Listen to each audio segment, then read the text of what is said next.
वद्य द्वादशीला वसुबारस हा सण साजरा केला जातो। या दिवसाला गोवत्स द्वादशी असेही म्हटले जाते। अंधाराकडून प्रकाशाकडे तर अज्ञानाकडून ज्ञानाकडे नेणारा सण दीपावली याला या दिवसापासून सुरुवात होते। तर वसु म्हणजे द्रव्य, धन आणि बारस म्हणजे द्वादशी। तर भारतीय संस्कृतीमध्ये गायीला फार महत्त्व आहे। ती सत्वगुणी म्हणजेच आपल्या सहवासाने दुसऱ्याला पावन करणाऱ्या, आपल्या दुधाने समाजाला बलिष्ठ करणाऱ्या, आपले अंग प्रत्यंग अर्पण करून समाजाला उपयोगी पडणाऱ्या, शेतीला खत देऊन पौष्टिकत्व आणणाऱ्या गोमातेचे या दिवशी पूजन केले जाते। या दिवशी व्रत केले जाते। दिवाळी सणाची सुरुवात पणती, दिवे, रांगोळी काढून साजरे केले जाते। या दिवसापासूनच तेला तुपात तळलेले पदार्थ या दिवशी गायीचे दूध, तूप व ताक खात नाहीत। गाई वासराची पूजा केली जाते। या दिवशी तिला ओवाळले जाते, नैवेद्य दाखवला जातो। पुरणाचा नैवेद्य किंवा गोडाचा नैवेद्य कोणताही दाखवला जातो। या दिवशी गहू, मूग खाऊ नये। उपवास बाजरीची भाकरी, गवारीची भाजी खाऊन सोडावा अशी मान्यता आहे।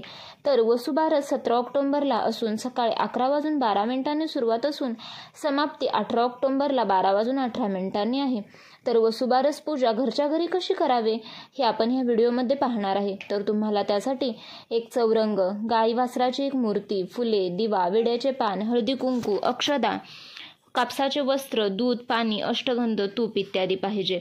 तर प्रथम तुम्हाला काय करायचे आहे, तर प्रथम गायीच्या मूर्तीला अभिषेक करून घ्यायचा आहे आणि ते करण्याच्या आधी प्रथम तुम्हाला गणपती बाप्पांचा अभिषेक करून घ्यायचा आहे। त्यासाठी तुम्हाला एक सुपारी घ्यायची आहे आणि सुपारीलाच गणपती मानून आपण प्रथम त्यांना अभिषेक करून घेणार आहोत।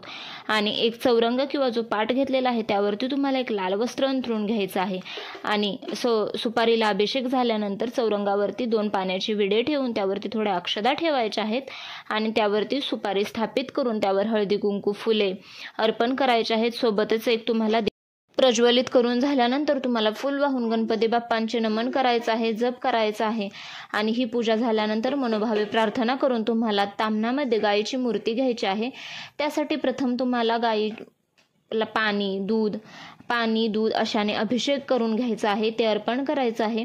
नंतर हा अभिषेक करून तुम्हाला पाटावरती 2 खाऊची पाने ठेवायची आहेत, त्यावरती थोड्या अक्षदा ठेवून त्यावरती तुम्हाला गायीन वासराची स्थापना करायची आहे। त्यावरती हळद कुंकू, फूल अर्पण करा, कापसाचे वस्त्र अर्पण करा, धूपदीप करावे, तुपाच्या दिव्याने ओवाळावे, आरती करावी, पुरणाचा किंवा गोडाचा नैवेद्य तुम्ही दाखवू शकता, मनोभावे प्रार्थना करा। तसेच गायीला या दिवशी अन्न प्रसाद अर्पण करावा, म्हणजे ज्या तुम्हाला आजूबाजूला गाई वासरे दिसतील त्यांना खाऊ घालावे।